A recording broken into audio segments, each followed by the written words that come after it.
আসসালামু আলাইকুম ভিউয়ার্স। আশা করছি সবাই ভালো আছেন। এখন যে হালিটি আপনারা দেখতে পাচ্ছেন, এটির বয়স আজকে ৭০ দিন। আজ থেকে ঠিক ৮ দিন আগে এই জমিতে একটা স্প্রে দেওয়া হয়েছিল। আপনারা তার নমুনা দেখতে পাচ্ছেন। এখন পর্যন্ত কিন্তু আমার পেঁয়াজের জমিতে অর্থাৎ ৭০ দিন বয়স হয়ে গেছে। তারপরেও কিন্তু গাছ একদম কুচকুচে কালো রয়ে গেছে। জমির বয়স্ক পাতাগুলোর মাথা একটু মারা যাওয়ার কারণে ফাঁকে থেকে একটু হলুদ দেখা যাচ্ছে। তারপরেও কাছে আসলে কিন্তু জমির যে মূল পাতাগুলো রয়েছে, অর্থাৎ ভিতরের যে কুশি পাতা দুই তিনটি পাতা, সেগুলো কিন্তু একদম কালো রয়ে গেছে। তো পেঁয়াজ কিন্তু অলরেডি নামা শুরু করে দিয়েছে। যেহেতু এখন ৭০ দিন বয়স হয়ে গেছে, তো এখন প্রত্যেকটা পেঁয়াজই নিচের দিকে নামতে শুরু করবে। কিছু কিছু গাছে অলরেডি কালি বের হওয়া ধরে গেছে। তো এই কালিগুলো ভেঙে দিলে ভালো হয়, কিন্তু আমার যে গাছ হয়েছে এর মধ্যে ভিতরে প্রবেশ করে কালি ভাঙা একদম অসম্ভব। তো দেখুন গাছগুলো কিন্তু একদম সুস্থ। উপরের যে পাতাগুলো সেগুলো মাথা এখন মরবেই, যেহেতু গাছের বয়স ৭০ দিন হয়ে গেছে। তো এই মুহূর্তে পাতা মরলে আর কোনো ওষুধ ব্যবহার করে আপনারা এগুলো থামাতে পারবেন না। পাতাগুলোর যেহেতু বয়স হয়ে গেছে সেগুলো মরবে স্বাভাবিক। আমার পেঁয়াজের জাতটি ছিল রানি ওয়ান। এগুলো আমাদের এদিকে হাতে রাখা বীজ। তো দেখুন প্রত্যেকটা পেঁয়াজ অর্থাৎ ৮০% পেঁয়াজে কিন্তু লাল লাল কালারের হয়েছে। এগুলো অবশ্য বড় হয়ে গেলে আস্তে আস্তে সোনালী কালারে চলে আসবে। প্রতিটা পেঁয়াজে অলরেডি 25 থেকে 30 গ্রামের মতো হয়ে গেছে। তো আজকে এটির লাস্ট যে স্প্রে সেটা দিয়ে দেওয়া হবে। এরপরে আর কোনো স্প্রে দেওয়া হবে না। তো কালিগুলো ভেঙে দিলে একটু ভালো হয়। এই মুহূর্তে প্রয়োজন পেঁয়াজের যে গোড়া সেটা নরম করার।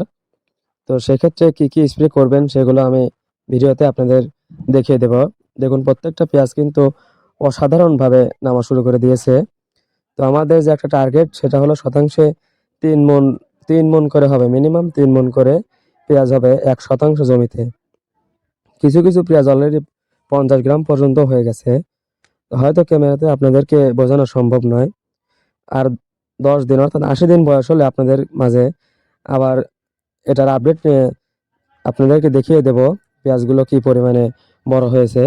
তো চলুন আর দেরি না করে দেখে নেই পেঁয়াজের লাস্ট স্প্রে অর্থাৎ ৭০ দিন বয়স হলে কি কি ব্যবহার করবেন সেটা দেখে নেই। আমি প্রথমেই যে ছত্রাকনাশকটি ব্যবহার করেছি সেটি হলো জ্যাম্প্রো, যেটা শ্যামকো কোম্পানির। তো এটা অনেক ভালো মানের একটা ছত্রাকনাশক। এটি ৭০ দিনে ব্যবহার করার ফলে এটি পেঁয়াজের যে গোড়া থাকে সেটা নরম হবে। অর্থাৎ পেঁয়াজের গোড়া যত নরম হবে আপনার পেঁয়াজ কিন্তু তত দ্রুত বৃদ্ধি পাবে, এবং যে কালিগুলো বের হয় সেই কালিও কিন্তু পরিমাণমূলক কম বের হবে। পেঁয়াজের গোড়া শক্ত থাকলে কিন্তু কালি বের হয়, অর্থাৎ পেঁয়াজের গোড়া নরম হয়ে গেলে কিন্তু আর কালি বের হয় না।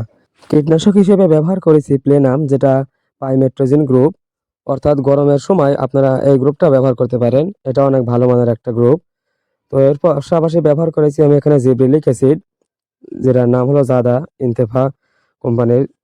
যেহেতু পেঁয়াজ নামা শুরু করে দিয়েছে, এখন এই জিব্রেলিক অ্যাসিডটা দেওয়ার ফলে পেঁয়াজ দ্রুত নিচের দিকে নামবে, অর্থাৎ ফলন আরো বেশি হবে, পেঁয়াজের গঠন বৃদ্ধি পাবে, গঠন সুন্দর হবে।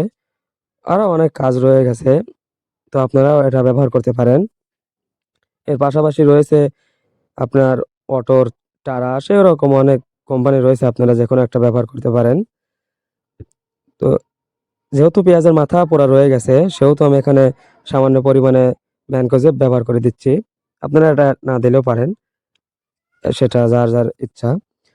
তো জিরবেলিক অ্যাসিডটা আপনারা পানিতে আধা ঘন্টা আগে ভিজিয়ে রাখবেন। আমি আগেই ভিজিয়ে রেখেছিলাম, তো সেক্ষেত্রে সেটা আর দেখালাম না। তো জ্যাম্প্রোটা দেখুন পানিতে ছেড়ে দেওয়ার সাথে সাথে কিন্তু অটোমেটিকলি নিজে নিজেই পানির সাথে মিক্সার হয়ে যাবে। এটা হাত দিয়ে নাড়িয়ে আর কিন্তু মিক্সার করা লাগবে না। এখন ঢেলে দেওয়ার সঙ্গে সঙ্গে নিচে কিন্তু একদম ঘোলা হয়ে গেছে। তো আমি 33% জমির জন্য এখানে 100 মিলি জ্যাম্প্রো নিয়েছি, অর্থাৎ 4 ড্রাম পানি পানি করব। তো সেক্ষেত্রে আপনারা যার যতটুকু জমি সেইভাবে হিসাব করে নেবেন। এটা 1 লিটার পানিতে 1.6 মিলি হারে ব্যবহার করতে হবে। পরন্ত বিকেলবেলা আপনারা সবগুলো ওষুধ একসঙ্গে মিক্সার করে জমিতে ব্যবহার করে দিবেন। ইনশাল্লাহ 100% রেজাল্ট পাবেন। তো যেহেতু আমার পেঁয়াজ আমি আপনাদেরকে প্রথম থেকে শেষ পর্যন্ত সবকিছুর আপডেট দিয়ে দিয়েছি।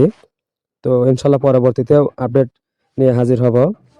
ততক্ষণ পর্যন্ত আপনারা আপনার কৃষি চ্যানেলটি সাবস্ক্রাইব করে পাশে থাকবেন এবং পেঁয়াজ চাষ সম্পর্কিত নতুন নতুন ভিডিও পেতে বেল বাটনটি চালু করে রাখবেন যেন ভিডিও ছাড়ার সঙ্গে সঙ্গে আপনাদের কাছে নোটিফিকেশন চলে যায়। আসসালামু আলাইকুম।